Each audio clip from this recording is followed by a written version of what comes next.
अस्सलाम वालेकुम जी, अहमद शेख आप लोगों के साथ आगाज़ स्टील इंडस्ट्रीज़ लिमिटेड का फंडामेंटल और रिजल्ट एनालिसिस आपके साथ शेयर करते हैं जी। सबसे पहले ये इक्विटी आप लोगों के सामने है 13 बिलियन की, करंट लाइबिलिटीज़ हैं जी 14 बिलियन की और लॉन्ग टर्म लाइबिलिटीज़ हैं 6 बिलियन की। करंट एसेट्स हैं जी 16 बिलियन के, जिसमें तकरीबन 9 बिलियन की है जी इन्वेंट्री, तो बाकी क्विक एसेट्स बनते हैं 7.4 बिलियन के।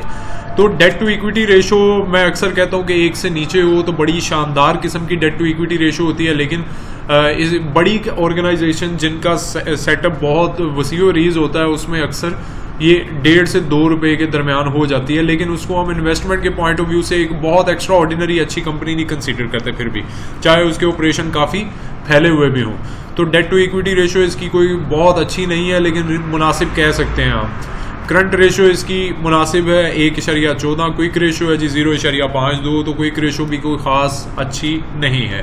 तो सबसे पहले ये आप लोगों के सामने इसका जो टर्नओवर है वो आप लोगों के सामने ये शो हो रहा होगा। 5.2 बिलियन इस क्वार्टर में हुआ।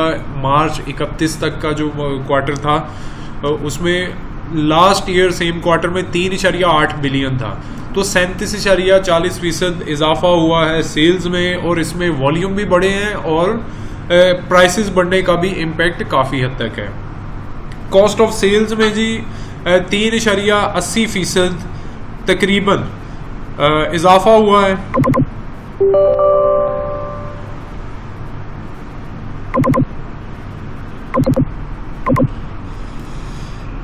इजाफा हुआ जी कॉस्ट ऑफ सेल्स में। एडमिनिस्ट्रेटिव एक्सपेंसेस में कोई फ़र्क नहीं है, अनचेंज्ड है। सेलिंग एक्सपेंसेस भी अप्रोक्सीमेटली बड़े हैं, डबल हुए हैं परसेंटेज के एतबार से।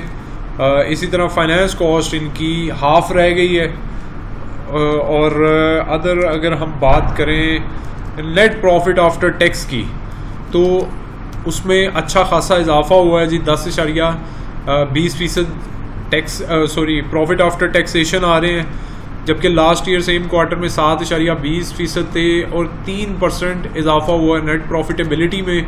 तो अभी की जो अर्निंग पर शेयर है 0.94 है, जबकि लास्ट ईयर सेम क्वार्टर में 0.69 थी। और अभी 3 क्वार्टर्स को एक्यूमुलेट करें तो 3 रुपये 6 पैसे की अर्निंग पर शेयर हो चुकी है, जबकि लास्ट ईयर सेम क्वार्टर में 2.51 पैसे की थी। तो overall earning per share, sales, हर एतबार से ये कंपनी पिछले साल के मुकाबले में बेहतर हुई है। टारगेट प्राइस इसकी 32 से 36 रुपये के दरमियान रह सकती है, और ट्रेंड अभी इसका अक्यूमुलेशन फेज में है, साइडवेज है। स्टॉप लॉस इसके 2 पॉइंट हैं। अगर तो आप बिल्कुल ही इंट्रा डे या वो शॉर्ट टर्म करते हैं ट्रेडिंग, तो फिर तो 27 रुपये 22 पैसे आपका स्टॉप लॉस पॉइंट होना चाहिए। लेकिन कुछ लोग होते हैं बहुत लॉन्ग टर्म के लिए करते हैं, स्प्लिट बाइंग करते हैं और ऐड करते रहते हैं स्टॉक अपना मज़ीद, तो उनके लिए है जी कि सेकंड स्टॉप लॉस है 25.50 पैसे। अगर इससे नीचे क्लोजिंग दे तो कोशिश करें अपना ज़्यादा सारा स्टॉप लॉस बुक कर लें, क्योंकि फिर इसके बाद ट्रेंड मज़ीद डाउन जा सकता है। अभी एक पॉजिटिव चीज़ ये है कि इन्होंने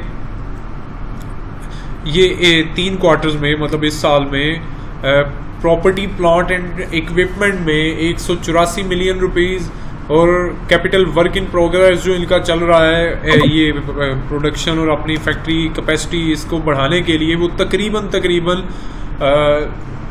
2 अरब रुपए का वो भी चल रहा है। तो 2.1 अरब रुपए की इनकी टोटल इन्वेस्टमेंट चल रही है, जो कि एक पॉजिटिव चीज़ है।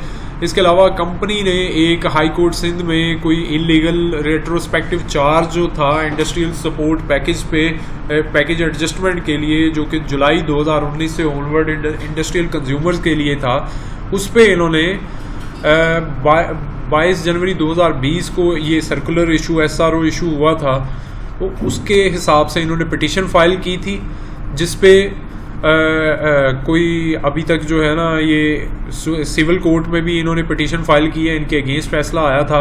पहला तो इन्होंने 2 तरह से की हुई है पिटीशन फाइल, और जिसकी टोटल अमाउंट जो बनती है कंपनी की लाइबिलिटी हो सकती है कि फेवरेबल आउटकम तो कंसीडर कर रही है मैनेजमेंट के जी, इनके फेवर में फैसला हो सकता है, लेकिन इसके बावजूद जो एक एक्सपेक्ट किया जा रहा है अमाउंट अगर खुदा न खास्ता इनके अगेंस्ट बनी तो 156 मिलियन रुपीस का इनको इजाफी चार्ज देना पड़ेगा।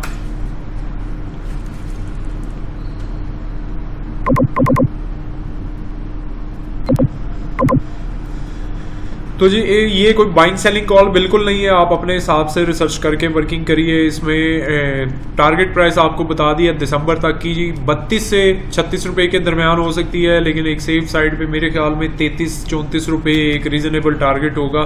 ट्रेंड इसका अभी एक्यूमुलेशन है। स्टॉप लॉस पॉइंट मैंने आपको बता दिया 27 रुपए 22 पैसे, जो बहुत शॉर्ट ट्रेडिंग करते हैं उनके लिए है कि इससे नीचे क्लोज हो तो आपने स्टॉप लॉस बुक कर लेना है। और जो इन्वेस्टमेंट पर्पस के लिए लंबे अरसे के लिए खेलते हैं उनके लिए भी बता दूं कि 25 रुपए 50 पैसे से नीचे अगर क्लोजिंग दे तो नए लेवल्स एक्सपोज होंगे, तो आप टेम्पररी कुछ पोर्शन अपना ऑफलोड करके तो दोबारा इसके क्या उसको कहते हैं कि कूल डाउन होने के बाद दोबारा से एंट्री ले सकते हैं। कंपनी बुरी नहीं है।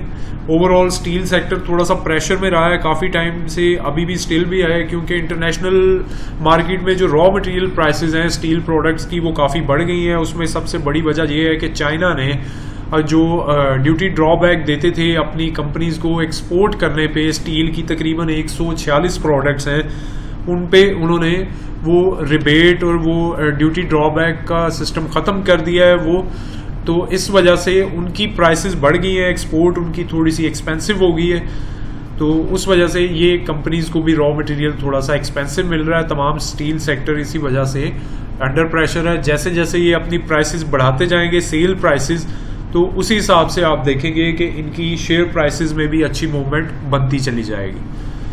तो अपने हिसाब से वर्किंग करें, रिसर्च करें, उसके बाद एंट्री लें। मेरी तरफ से बाइंग सेलिंग कॉल बिल्कुल नहीं है, ये मैंने एक अपनी रिसर्च और अपना एक वर्किंग आप लोगों के साथ शेयर की है।